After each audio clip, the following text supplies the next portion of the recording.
Deklarasi Siswa Terang Bangsa.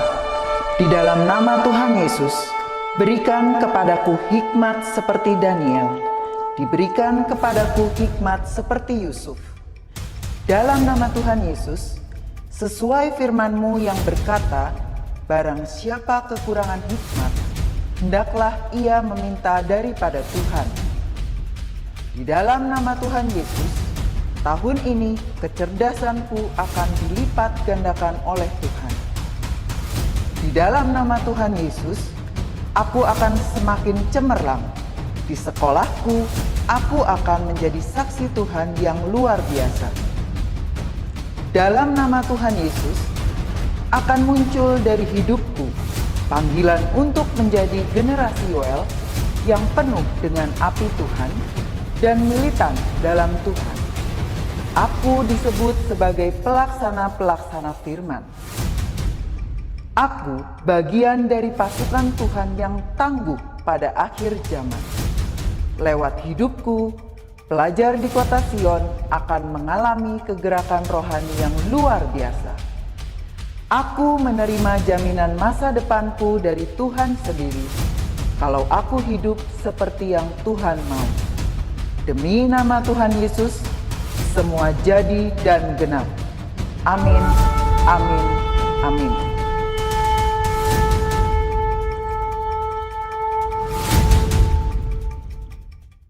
Selamat pagi anak-anak, puji Tuhan, pagi hari ini Tuhan masih memberikan kita kesehatan, Tuhan masih menyertai kita, tadi malam kita bisa tidur nyenyak.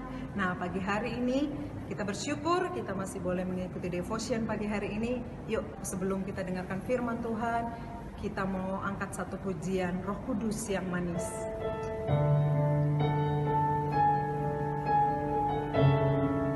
Kita mau siapkan hati kita benar-benar ya anak-anak.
Shalom, selamat pagi anak-anak yang dikasihi Tuhan Yesus.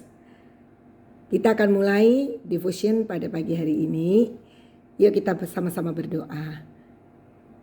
Bapa yang ada di dalam surga, terima kasih untuk pagi ini kami boleh awali hari yang baru.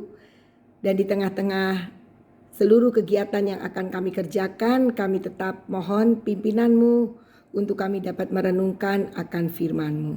Terima kasih Bapa, di dalam nama Tuhan Yesus. Amin. Nah, anak-anakku, mari kita sama-sama Miss akan bacakan dari Lukas 15 ayat yang ke-11. Tapi mungkin tidak dibaca semua ya. Karena pasti kalian sudah pernah dengar cerita ini dan juga panjang banget ya. Nanti barangkali kalian bosan. Tapi Miss akan ceritakan aja cerita yang ada dan tertulis di Alkitab di Lukas 15 mulai ayat yang ke-11. Judul perikopnya adalah perumpamaan tentang anak yang hilang. Wah, cerita anak yang hilang. Kalau anak yang hilang itu hilang kemana ya? Nah, di situ diceritakan bahwa ada seorang anak yang dia minta sama bapaknya warisan, minta duitnya bapaknya, bagiannya, kan aku anaknya. Nah, dia minta, kemudian dikasih sama bapaknya. Setelah diberi sama bapaknya, dia pergi. Bapaknya ditinggal, dia bawa itu duitnya yang banyak, hartanya semua dibawa. Terus kemana? Ya kemaunya aja, ke kota, ke teman-temannya, dia ke kafe atau dia jalan-jalan ke mall. Ya mungkin barangkali waktu itu belum ada mall. Tapi dia pakai uangnya, kan banyak uangnya. Bisa buat beli segala macam yang dia suka. Nah setelah dia mulai boros, semua uangnya dipakai, lama-lama habis. Dan ketika sudah habis, dia menjadi miskin, tidak punya apa-apa lagi. Nah, baru terpikir bagaimana caranya dapat duit. Tentu saja dia harus bekerja. Dan akhirnya dia bekerja. Tapi karena dia nggak pinter ya, masih muda udah tinggalin bapaknya. Jadi ya pekerjaan apa yang dia bisa dapat? Ya tentu saja pekerjaan yang sederhana. Pekerjaannya apa? Jagain babi. Dia jagain babi. Dia liatin babi dikasih makan, babinya makan itu. Dia lapar, dia gak bisa beli makanan. Kenapa? Uangnya habis, belum dapat gajian kan pertama kali kerja. Dia bilang sama teman-teman sesamanya di situ, aku minta dong makanan babi itu untuk ku makan. Gak dikasih, aduh perutnya lapar. Nah ketika lapar itu dia jadi ingat bapaknya. Aduh bapakku itu kaya banget, di rumahnya banyak, punya pembantu-pembantu yang makan enak setiap kali, tapi aku di sini kelaparan. Jadi akhirnya si anak ini berpikir, kalau gitu lebih baik aku pulang saja ke bapakku. Aku mau minta ampun. Nah, dia mulai sadar. Di ayatnya di situ dikatakan ayat 17, lalu ia menyadari keadaannya. Baru sadar menyadari keadaannya. Di rumah bapakku makan enak, aku tidak pernah mikir lagi harus bekerja, minta makan, malah bahkan kadang-kadang kita gak suka makanan yang diberikan. Kita marah-marah, kok ini lagi, ini makanan gak enak, dikasih yang ini gak suka, itu gak suka. Sedangkan sekarang dia mau makan makanan babi saja gak bisa. Jadi akhirnya apa? Kalau begitu aku pulang aja ke rumah bapakku. Dan akhirnya singkat cerita dia pulang ke rumah bapaknya. Ternyata waktu dia pulang dia berpikir begini. Bapakku pasti nanti marah karena hartanya sudah habis semua. Dan bapakku pasti nanti kalau aku datang lagi gak bisa jadi anak. Ya sudah gak apa-apa. Aku mau bilang aja sama bapak. Aku kerja aja sama bapak. Aku jadi pembantunya bapak. Dia mulai jalan. Ternyata ketika dia jalan pulang, dari kejauhan bapaknya udah lihat. Aduh bapaknya tiap hari sedih menantikan. Ini anakku kemana? Dia sudah bawa uang banyak tapi tidak ada berita lagi. Dan akhirnya ketika dilihat dari jauh ada seorang pria, anak laki-laki yang jalan mendekati rumah. Wah jangan-jangan itu. Bapaknya mulai lihat. Bapaknya kenal dia karena dari sejak kecil, dari sejak bayi ikut sama bapaknya. Langsung bapaknya itu mendekat. Nah benar anaknya, dipeluknya oleh bapaknya. Dan bapaknya bilang sama pembantu-pembantunya, ambilkan jubah, ambilkan cincin, ambilkan sepatu, semua perlengkapan diberikan kembali. Dan bapaknya ini bilang, sudah kamu sekarang jadi anakku lagi. Bapaknya ngapain? Ngadain pesta. Dipestain lagi, padahal sudah memboroskan. Bapaknya penuh dengan kasih dan luar biasa sekali. Dan itulah yang sebenarnya mau dikerjakan Tuhan kepada kita. Sekalipun mungkin kita saat kemarin-kemarin ini tidak nurut dengan papa mama, tidak nurut dengan Tuhan, kita lupa berdoa, kita lupa baca Alkitab, kita marah-marah, tapi Bapak itu tetap menantikan. Dikatakan anak yang hilang, sempat hilang. Nah, mungkin kita semua, enggak, aku enggak pernah hilang. Aku ada di rumah tenang-tenang. Kalaupun aku pergi, pulang lagi ke rumah. Main di tetangga, pulang lagi ke rumah. Tapi saat ini pandemi ya, barangkali kita tidak bisa main lama-lama ke tempat lain. Kita tinggal di rumah. Tapi di sini dikatakan anak yang hilang. Apa artinya? Anak yang hilang adalah anak ketika dia tidak mengikuti apa yang bapaknya mau. Dia terhilang. Kita sudah sekolah, orang tua sudah memberikan kesempatan sekolah, tapi kita tidak menggunakan dengan baik. Sudah waktunya kita pakai untuk main gadget, waktunya kita pakai untuk main game, waktunya kita pakai untuk tidur-tiduran. Sehingga pada suatu hari kita akan menyadari, wah sudah mau ulangan harian nih, mau tes lagi. Kita bingung karena kita nggak tahu berita. Tidak pernah mengikuti, apalagi sekarang pelajaran online. Kalian suka bisa seenaknya, ya tidak memperhatikan yang Miss dan Sir ngomong. Sehingga ketika mau ulangan, kita bingung gimana dan apa yang mesti kita persiapkan. Nah itu yang dikatakan anak yang hilang. Hilang adalah ketika dia tidak mengikuti apa dikatakan bapaknya. Dan dikatakan pada suatu hari ketika kita teledor dan kita ceroboh, kita tidak taat kepada bapaknya, kita akan kehilangan banyak. Seperti anak yang diceritakan dalam perumpamaan ini. Bahkan dia mau makan aja gak bisa. Mungkin kita bisa kalau pada waktu papa mama pergi. Aduh lapar nih, mau makan apa ya? Maka teringat kita.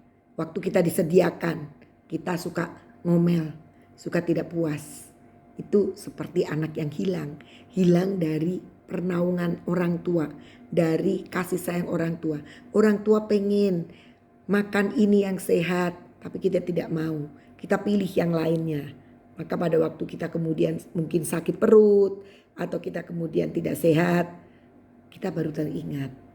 Dan itu anak yang hilang. Tapi Miss percaya, di sini tidak ada anak yang hilang. Semua anak terang bangsa adalah anak-anak yang taat. Tapi kita bisa belajar. Jangan sampai kita menjadi anak yang hilang. Karena sesungguhnya Tuhan itu menginginkan kita hidup di dalam berkat-Nya. Bapak ini selalu menyediakan buat anaknya. Makanya ketika anaknya kehilangan semua itu, ketika dia pergi dari bapaknya, dia teringat pembantu-pembantu di rumahnya, hamba-hamba bapaknya saja enak bisa makan dengan berlimpah-limpah. Tapi aku dalam keadaan kekurangan, bahkan makanan babi pun enggak boleh dan tidak ada yang memberikan. Nah, jangan sampai seperti itu. Kita harus tahu bahwa sekarang ini ketika kita masih bisa bersekolah, orang tua memberikan makanan, kita nikmati dan bersyukur. Jangan sampai kita terbilang sebagai anak yang hilang, yang kita tidak menghargai apa yang disediakan oleh bapak kita, orang tua kita. Dia menyediakan semua dengan kasih sayang, dengan rindu untuk kalian menikmati semua. Mungkin saat ini harus melepaskan diri dari terikat untuk bermain gadget. Boleh, tapi waktunya ditentukan karena sudah mulai ada ulangan, sudah mulai ada tugas-tugas dan kalian itu harus kerjakan. Jangan sampai kita terbilang menjadi anak yang hilang, yang keluar daripada kehendak Bapa. Karena Bapak kita yang diwakili oleh orang tua kita, mereka adalah wakil Tuhan yang dipakai untuk memelihara hidup kita. Menyekolahkan kita, memberikan pembelajaran, mendidik, menyediakan makanan dan minuman. Dan kalian boleh nikmati itu semua. Papa mama adalah wakil Tuhan yang dipakai untuk memberkati kita. Karena itu tentu saja kita harus menghargai dan percaya semua yang saat ini diberikan orang tua, semua penyediaan untuk sarana sekolah, gadget yang diberikan, smartphone yang diberikan, laptop yang diberikan, itu sebagai sarana untuk masa depan kita, bukan untuk bermain-main saja. Kalaupun kita punya waktu untuk bermain, tentu ada batasnya. Tidak sampai lupa mandi, tidak sampai lupa berdoa, tidak sampai lupa membuat tugas. Tetapi semua kewajiban kita yang utama harus kita kerjakan. Supaya kita tidak menjadi anak yang hilang. Karena anak yang hilang pada titik tertentu dia tidak punya apa-apa. Ketika dia kemudian mau, aduh aku mau ini, mau itu, gak bisa. Anak yang hilang ini gambaran dari anak yang gak mau sekolah. Dia maunya pergi berfoya-foya. Waktu kemudian dia kehabisan uang, mau cari pekerjaan, gak punya kepandaian lagi. Jadi paling bisa jadi penjaga babi.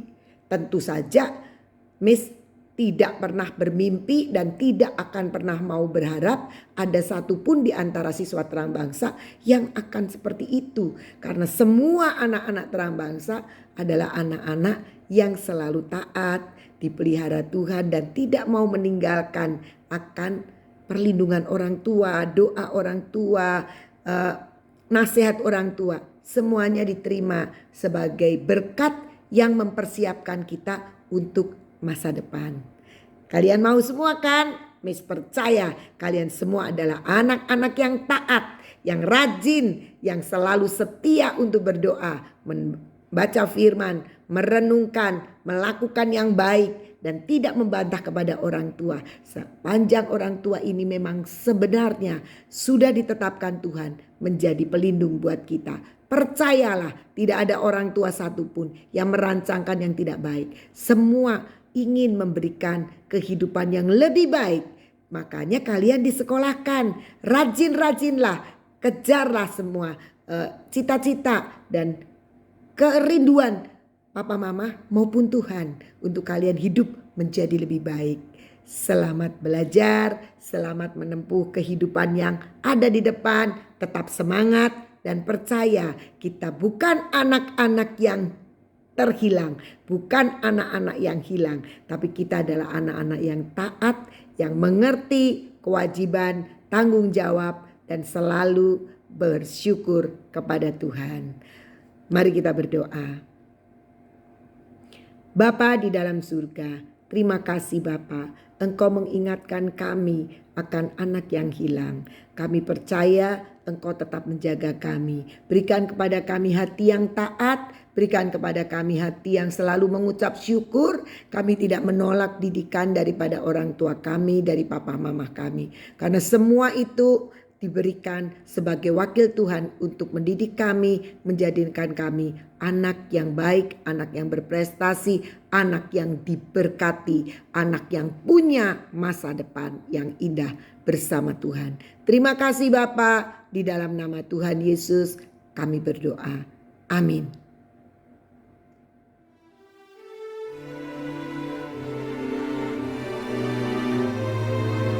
Mazmur 91 ayat 1-16. Dalam lindungan Tuhan.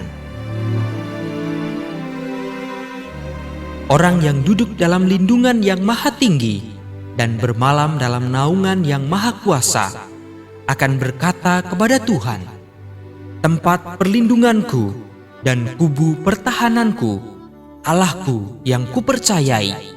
Sungguh Dialah yang akan melepaskan aku dari jerat penangkap burung, dari penyakit sampar yang busuk. Dengan kepaknya ia akan menudungi engkau. Di bawah sayapnya engkau akan berlindung. Kesetiaannya ialah perisai dan pagar tembok. Engkau tak usah takut terhadap kedahsyatan malam, terhadap panah yang terbang di waktu siang, terhadap penyakit sampar yang berjalan di dalam gelap, terhadap penyakit menular yang mengamuk di waktu petang. Walau 1000 orang rebah di sisimu dan 10.000 di sebelah kananmu, tetapi itu tidak akan menimpamu. Engkau hanya menontonnya dengan matamu sendiri dan melihat pembalasan terhadap orang-orang fasik.